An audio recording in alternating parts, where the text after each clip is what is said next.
writing comics is just an example of me seeing other people doing things and being like, why can't I do that? So I really only do comics as a side project, and the same with my music, is I only do it because I kind of want to get better at a certain aspect and not make it a career. So in tiny ways, in tiny, probably completely immeasurable ways, everything I've done has affected PBFB. But I think it has had more effect on what I've made since. It lets me be more efficient when it comes to other films. I don't think it would work on not YouTube, mainly because of the amount of it there is. It's already something like 24 or 28 hours of content edited.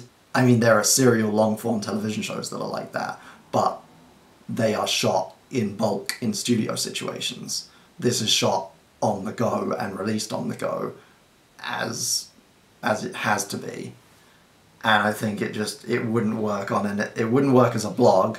It needs to be more engaging for people to grow attached to it. That's an impossible question, because the whole point of it is the context of every video with every other video and alongside other videos, even in a week or a month of videos. Their value is intrinsically linked to every other video. And I feel like the more you watch, the more you're going to get out of any individual episode.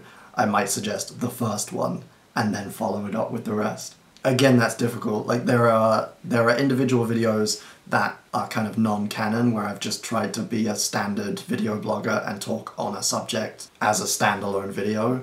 I've done videos about TV shows or about particular topics that I think stand alone. The general everyday videos are still kind of hard to get into if you're not a regular viewer. I think that's been a big problem for it. A video every day is a lot to keep up with, even if you're waiting and watching them all in one go, like a week or 2 weeks intervals. People have lost it and then not come back, or people have seen the amount that's there already, or the regularity of the uploads and thought, nah, I'm not going to bother with that. And I've tried to be more accessible, but then it's ended up moving too far away from the concept of the project, so I've given up trying to be like tentpole or attention grabbing. To some extent, yes. Because there will always be, like, if you follow me on social networks, you know roughly what's happening, or if you watch my main channel videos, you might want to see behind the scenes related to those videos that will be in 1 or 2 episodes.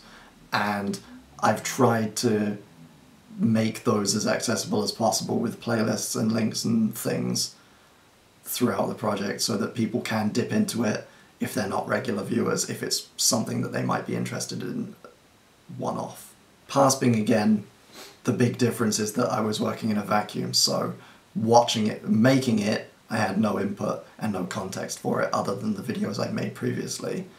And watching it back, I see it as part of the whole, and I see it in the context of all of the paspings, including the ones made after that point, and all of the future bings made up to that point. Future bing wise, there's not that same rift. One of the things I've noticed with future bing though is that I'll forget some of them. Future bing has felt more ephemeral to me than past bing. But I've done most of them quicker than I did past bing, and I'll get to a point, I'll make 2 weeks worth of videos, and then I'll go back and I'll watch one from 2 or 3 weeks ago, and it'll be like watching it for the first time,